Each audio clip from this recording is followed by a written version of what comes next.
top of this, and to ensure the series is able to reduce its carbon footprint, I would have every car in the series run on sustainable fuels, and then eventually in time have them run on fuel that produces zero carbon. By doing this, not only would they reduce their carbon footprint, but they would also ensure that they are leaving an impact on the environment in a cost-effective way to ensure the teams don't run into any financial issues. It's like they listened to my video. Probably not. Anyways, let's do a quick reaction to this news for what will be my only video of this upload block.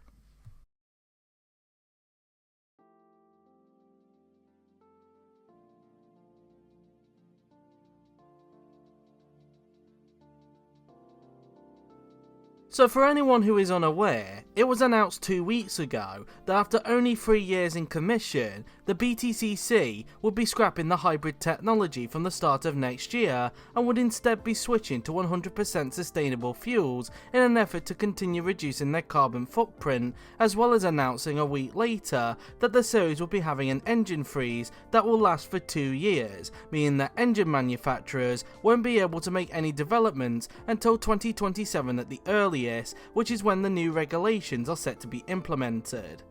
Now you can imagine that given I made a video about BTCC's current issues back in March, that I would be over the moon about this news. And whilst I am, as proven by my tweet I did a couple of weeks ago, it's safe to say at the same time, I was surprised by this news, given that series owner Alan Gow did an interview with Autosport back in March, where he seemed to give off the impression that the hybrids weren't going anywhere anytime soon, with him saying that any changes they do make would only come into effect in 2027, which, as I mentioned earlier, is when the new regulations are set to be implemented, with him also stating that he wasn't too concerned about the depleting grid size, which for 2024 saw only 20 cars take to the starting grid compared to the 27 that took part in 2023.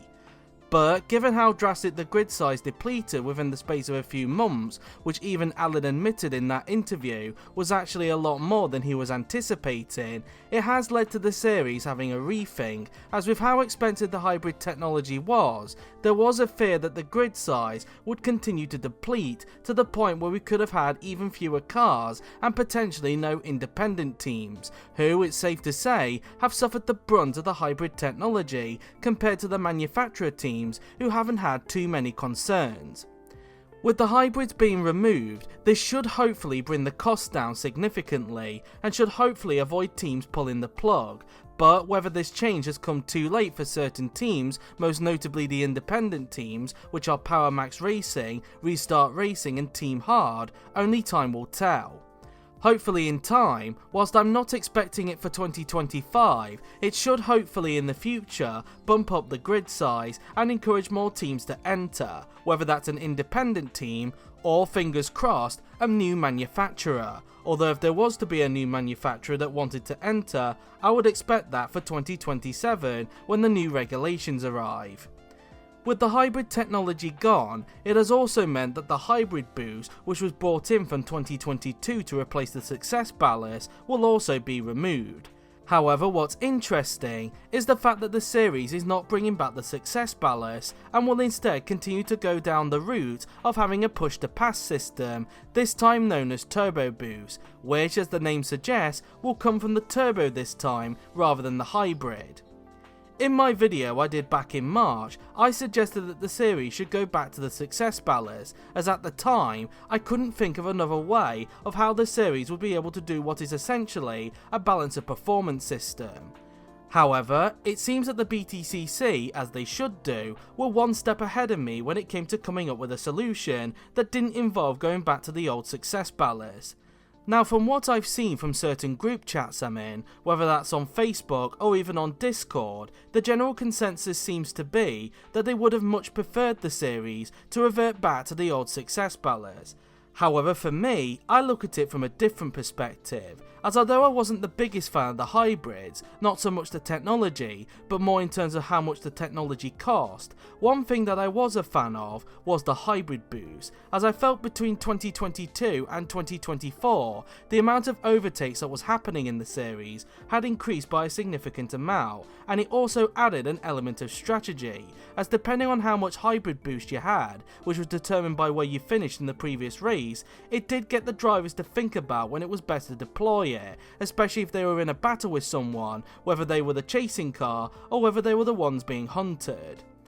Now, I knew for a fact that if they were to get rid of the hybrid technology, they would also have to get rid of the hybrid boost, so the fact that the system will continue, this time coming from the turbo, is really good to see in my opinion, and I am really curious to see how the system will work and whether it will still be as effective as the hybrid boost. What I will say is that if this system isn't very good and it doesn't produce the same sort of results like we saw with the hybrid boost, then I would be all for bringing back the success ballast, even if I'm not the biggest fan of it. But let's give the turbo boost a chance before jumping to any form of conclusion. One other thing I want to briefly touch on is the engine freeze that they are implementing from next year, which I also believe is a good thing. With the development costs running sky high due to the hybrids, having this engine freeze should not only bring the costs down, but also stabilise things by the time the engine freeze is lifted at the beginning of 2027, as although the hybrid technology has now been abandoned, teams are still going to feel the after effects of it, and so having this engine freeze is a sensible thing to do. Hopefully, none of the engine manufacturers are caught breaking this freeze during that time. Anyways, those are my quick thoughts on the BTCC shifting away from hybrid technology. As mentioned, I am glad that the BTCC is finally going in this direction, and I hope that in time, the BTCC can come out of this rut in the best way possible, and hopefully, they don't need to resort in having to go down the TCR route, which was something I brought up in my video in March. Let me know what you guys think in the comments below. Are you happy that the hybrids are gone, and what are your thoughts on the turbo boost? Are you willing to give it a shot, or do you prefer that the series should go back to success ballast? Thanks for watching, hit the subscribe button and turn on the notification bell, and I will see you in 2 weeks time for the next video. Till then, enjoy these next 2 weeks.